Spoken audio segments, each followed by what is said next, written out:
Hello students, this is your science book Futurist class 8th Oman publication and this is your content. Okay, so today we will start your new chapter that is crop production and management. So what do you understand by crop production and management means इस chapter में हम ये पढ़ेंगे कि crop को कैसे produce किया जाता है और कैसे उसको मैनेज किया जाता है. So let's start. Crop production during the early years of man existence, he was a food gatherer. Means कि स्टार्टिंग में जब मैन का एग्जिस्टेंस स्टार्ट हुआ था उस टाइम जो आपके मैन होते थे वो फूड गैदरर होते थे. फूड गैदरर मीन्स जो फूड को इकट्ठा करते थे.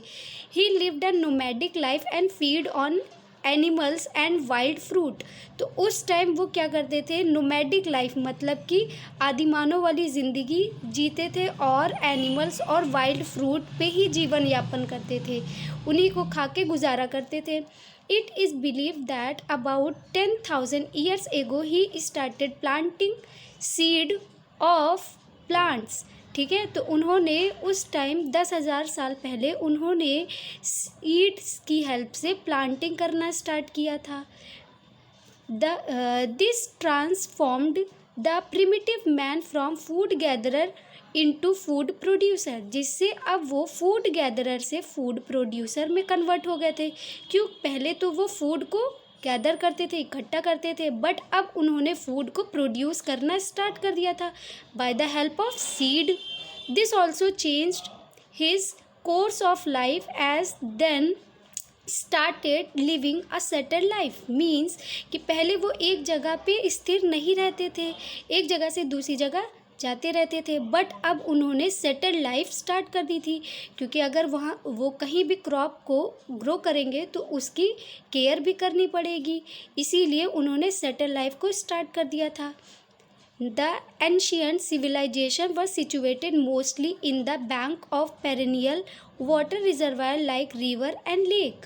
अब जो एंशियंट सिविलाइजेशन थी वो मेनली ज़्यादातर पेरेनियल वाटर रिजर्वायर के ही पास रहती थी. मीन्स जो जिसका पानी कभी भी सूखे नहीं.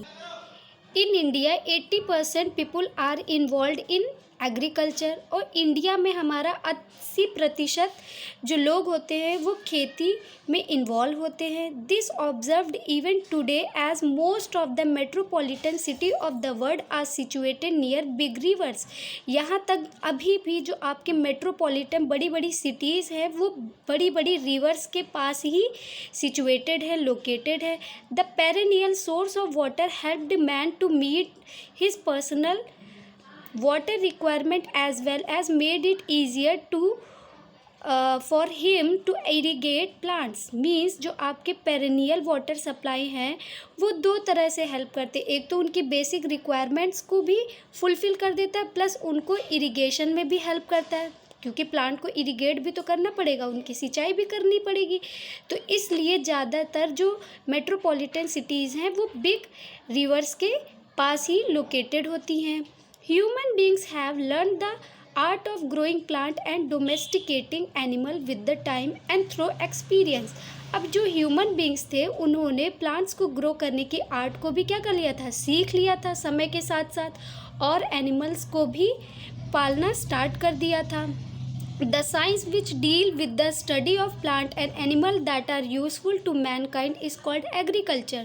तो साइंस की वो फील्ड जिसमें हम प्लांट और एनिमल की स्टडी करते हैं जो कि ह्यूमन बींग्स के लिए यूज़फुल है, उस साइंस की ब्रांच को हम एग्रीकल्चर बोलते हैं. The increasing demand of agricultural product with increased production led to the application of effective measure to increase the agricultural production. Means जैसे जैसे पॉपुलेशन बढ़ रही है वैसे वैसे आपकी जो एग्रीकल्चरल प्रोडक्ट की डिमांड भी क्या है, बढ़ती चली जा रही है, जिससे इंसान एक्सपीरियंस भी लेता जा रहा है और अपने नए इफ़ेक्टिव मेजर की हेल्प से अपने एग्रीकल्चरल प्रोडक्शन को बढ़ा रहा है, इंक्रीज़ कर रहा है. The development in the field of science like microbiology, genetics, chemistry, etc. has also helped revolutionize the agricultural production. अब आपको पता है कि जो आपकी साइंस होती है उसकी कई सारी फील्ड होती है, जैसे माइक्रोबायोलॉजी, जेनेटिक्स, केमिस्ट्री, इन सारी फील्ड ने बहुत हेल्प किया है एग्रीकल्चरल प्रोडक्शन को और इफ़ेक्टिव बनाने के लिए. It is supported by a number of industries equipment, और कई सारे इंडस्ट्रियल इक्विपमेंट की हेल्प से, फर्टिलाइज़र से और पेस्टिसाइड से हमने इसको और ज़्यादा इफ़ेक्टिव किया है. ठीक है.